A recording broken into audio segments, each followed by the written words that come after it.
할렐루야. 2월 17일 목요일 새벽기도에 함께 드리시겠습니다. 사도신경으로 저의 신앙을 고백드리시겠습니다. 전능하사 천지를 만드신 하나님 아버지를 내가 믿사오며 그 외아들 우리 주 예수 그리스도를 믿사오니 이는 성령으로 잉태하사 동정녀 마리아에게 나시고 본디오 빌라도에게 고난을 받으사 십자가에 못 박혀 죽으시고 장사한 지 사흘 만에 죽은 자 가운데서 다시 살아나시며 하늘에 오르사 전능하신 하나님 우편에 앉아 계시다가 저리로서 산자와 죽은 자를 심판하러 오시리라. 성령을 믿사오며 거룩한 공회와 성도가 서로 교통하는 것과 죄를 사하여 주시는 것과 몸이 다시 사는 것과 영원히 사는 것을 믿사옵나이다. 아멘. 함께 찬양 드리시겠습니다.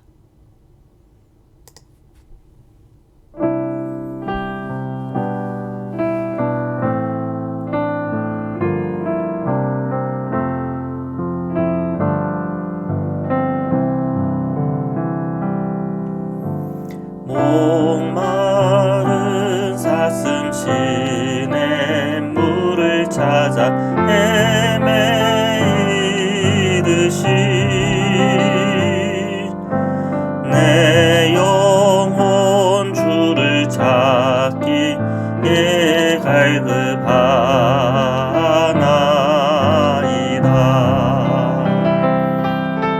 주님만이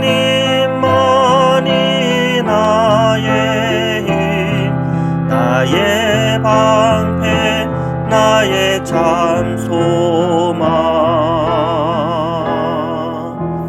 나의 몸 정성 다 바쳐서 주님 경배합니다.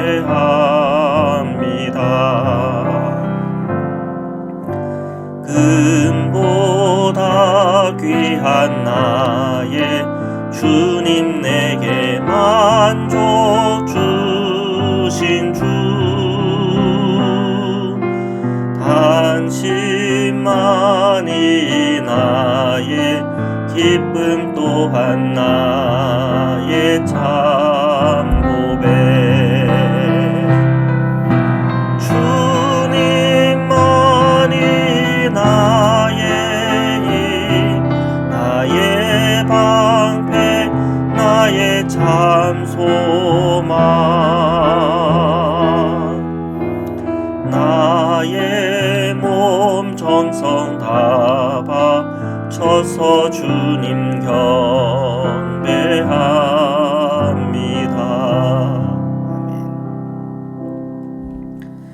거룩하신 하나님, 오늘 이 새벽에도 저희들을 부르시고 주님의 은혜 안에, 주님의 사랑 안에 거하게 하시니 감사합니다. 날마다 저희에게 선한 목자 되어 주셔서 저희들의 인생과 저희의 삶과 신앙의 길을 늘 인도하여 주셔서 힘들지 않고 또한 위기 가운데도 건지시는 하나님의 손길을 날마다 체험하고 경험하게 하여 주옵소서.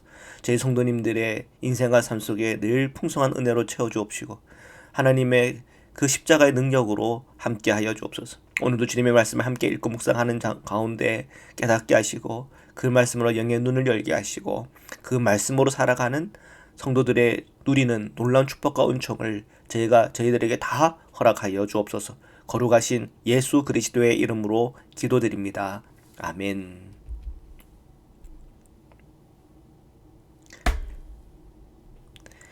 우리 하나님의 말씀을 함께 보시겠습니다. 누가복음 13장 1절에서 9절인데요. 6절과 9절 중심으로 보도록 하겠습니다. 자, 6절부터 읽겠습니다. 이에 비유로 말씀하시되 한 사람이 포도원에 무화과 나무를 심은 것이 있더니 와서 그 열매를 구하였으나 얻지 못한지라. 포도원 지기에게 이르되 내가 3년을 와서 이 무화과 나무에서 열매를 구하되 얻지 못하니 찍어버리라. 어찌 땅만 버리게 하겠느냐. 대답하여 이르되 주인이여 금년에도 그대로 두소서.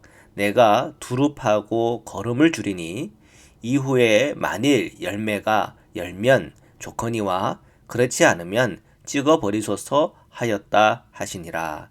아멘.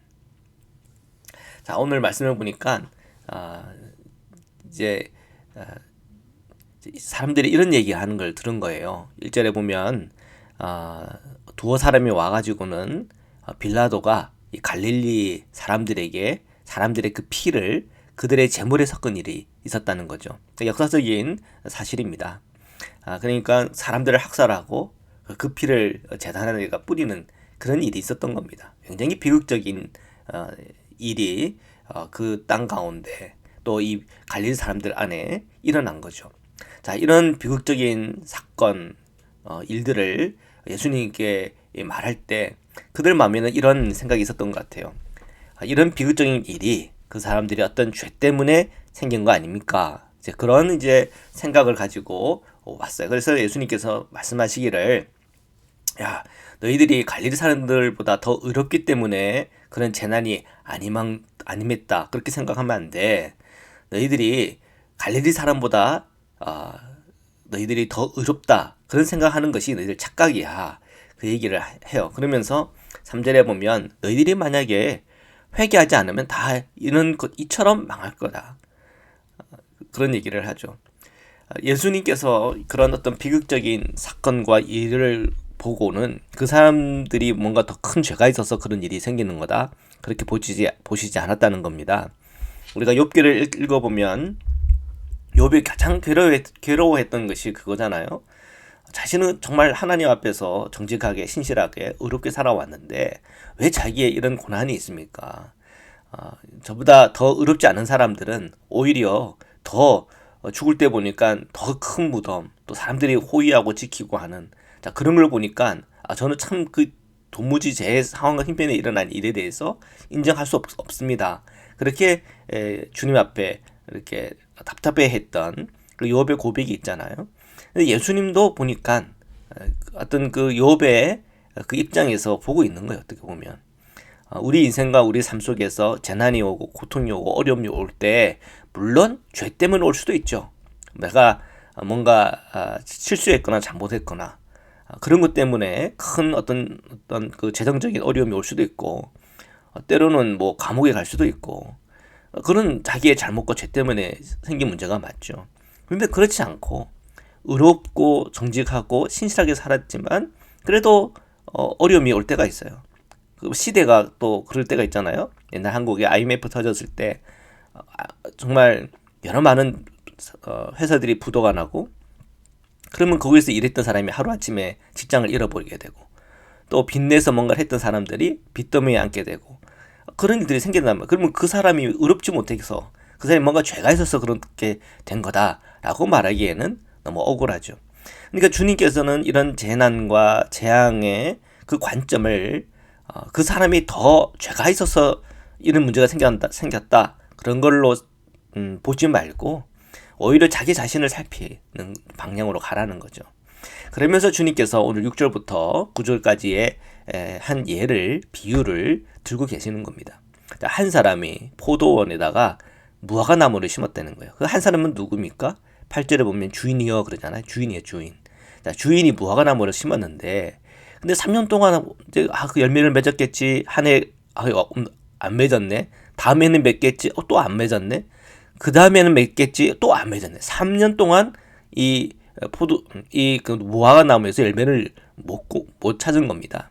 그러니까 이제 뭐 화가 나서 에휴 그거 찍어버려. 어떻게 땅만 버리냐. 그렇게 얘기했더니 이제 7절에 보면 이제 포도원 지기가 이제 나오잖아요. 이 포도원 지기가 주인 말을 듣더니 그러면 제가 당장 베버리겠습니다. 그렇게 이야기를 하는 게 아니라 그러면 한 해만 좀 더 봅시다. 제가 그 주변에 이렇게 그 땅 가리기도 하고 거기다 거름도 줘서 잘 관리를 한번 해볼게요. 그리고 열매를 맺으면 이제 주인도 좋은 거 아니겠습니까? 근데 그렇게 애쓰고 노력을 했는데도 그렇지 않으면 그냥 잘라버리세요. 그렇게 얘기를 했다는 거예요. 이 비유잖아요. 이 비유를 통해서 우리가 깨닫게 되는 거는 우리 성도님들이 이 땅을 살아가면서 남이 받는 재앙, 남이 받는 고통, 아픔, 그걸 보면서 이 사람이 어떤 죄가 있어서 저런 일이 생겼나 보다. 나는 그 사람보다 의롭기 때문에 나는 괜찮은가 보다. 그런 관점이 아니라 하나님의 관점을 가지고 내 인생과 내 삶을 살펴보라는 겁니다. 오늘도 우리가 십자가 앞에서 성령께서 내 안에 죄에 대해 의에 대해 책망하시는 것이 있다면 고백하고 좀 더 깨끗한 방향, 좀 더 정직한 방향, 좀 더 주님의 거룩의 방향으로 나아가는 그런 심정과 그 중심으로만 살라는 거죠. 남에게 그런 제한과 어려움이 닥칠 때는 우리가 할 수 있는 건 뭡니까? 위로하는 거죠. 그리고 그들이 어서 빨리 거기서 회복되어지고 일어서기를 위한 그런 마음 가져야죠. 우리 성도들은 그런 마음이 결국 사랑 아닙니까? 원수를 사랑하라. 그건 뭡니까? 그런 내가 정말 미운 사람이 그런 일이 닥쳤을 때 고습다 이런 생각을 갖는 것이 아니라 안타까워하고 그 영혼을 위해서 기도해 줄 수 있는 그런 마음, 그런 마음과 그 중심을 가지고 주님의 제자의 길이요 성도의 길을 끝까지 걸어가기를 축복합니다. 오늘 말씀으로 잠깐 기도드리시겠습니다. 사랑의 주님, 오늘도 주님의 말씀 앞에 섰습니다. 저희가 다 주님 앞에서 정말 베어져 버릴 수밖에 없는 열매 없는 무화과 나무 같아서 정말 주님 앞에 부끄럽고 또 부족한 저희들의 늘 모습임을 고백합니다. 그러나 예수 그리스도의 십자가의 보혈의 피와 그 은혜로 말미암아 의롭다 하심을 얻고 구원받은 주님의 백성 되었사오니 저희들이 열매 맺는 인생, 열매 맺는 성도의 삶을 살아갈 수 있도록 날마다 저희의 영의 눈을 열어주옵소서. 성령께서 늘 죄에 대해 의에 대해 책망하실 때 깨닫게 하시고 돌이키게 하시고 주님의 그 의로운 길로 나아가게 하여 주옵소서. 우리 주변에 힘들고 어려운 일을 닥친 이들을 보면서 함부로 정죄하거나 함부로 판단하지 않게 하시고 그들을 향하여 긍휼의 눈을 가지고 또 그들을 향하여 안타까움을 가지고 기도하고 간구할 때 하나님의 놀라운 회복과 은혜와 주님께서 함께 하심을 체험할 수 있도록 우리 이웃 가운데 어려움에 처인 그 모든 이웃들 가운데도 주님의 은혜로 응답하시고 함께하여 주옵소서. 주님, 오늘 기도합니다. 저희 자녀들을 위해서 기도합니다. 주님께서 보호하시고 채워주시고 잘되게 하여 주옵소서. 오늘 병자들을 위해서 기도합니다. 하나님의 치유의 능력이 그곳에 임하게 하여 주옵소서. 특별히 이양남 권사님 기억하여 주셔서 다음 주 월요일 수술하는 모든 과정 속에서도 의사의 손길을 붙잡아 주옵시고 그 마음에 불안한 마음 없게 하시고 하나님의 사랑과 은혜로 채워 주옵소서. 우리 성도님들 그 아픈 모든 부위 주님께서 다 하시오니 주님의 치료로 주님의 회복을 함께 해주셔서 강건하고 힘있게 주님의 이 길을 다 걸어갈 수 있도록 축복하여 주옵소서. 코로나19로 인한 고통과 어려움들이 있사오는데 그 어려움 속에서도 지켜주옵시고 오늘 이 시대에 힘들고 어려운 또 위기가 많은 이 시대에 저희들이 늘 지혜 있게 또한 주님과 동행하며 살아갈 수 있도록 축복하여 주옵소서. 거룩하신 예수 그리스도의 이름으로 기도드립니다. 아멘. 우리 주기도문으로 마치겠습니다. 하늘에 계신 우리 아버지여, 이름이 거룩히 여김을 받으시오며 나라에 임하오시며 뜻이 하늘에서 이룬 것 같이 땅에서도 이루어지이다. 오늘날 우리에게 일용할 양식을 주옵시고 우리가 우리에게 죄 지은 자를 사해 준 것 같이 우리의 죄를 사하여 주옵시고 우리를 시험에 들게 하지 마옵시고 다만 악에서 구하옵소서. 나라와 권세와 영광의 아버지께 영원히 있사옵나이다. 아멘.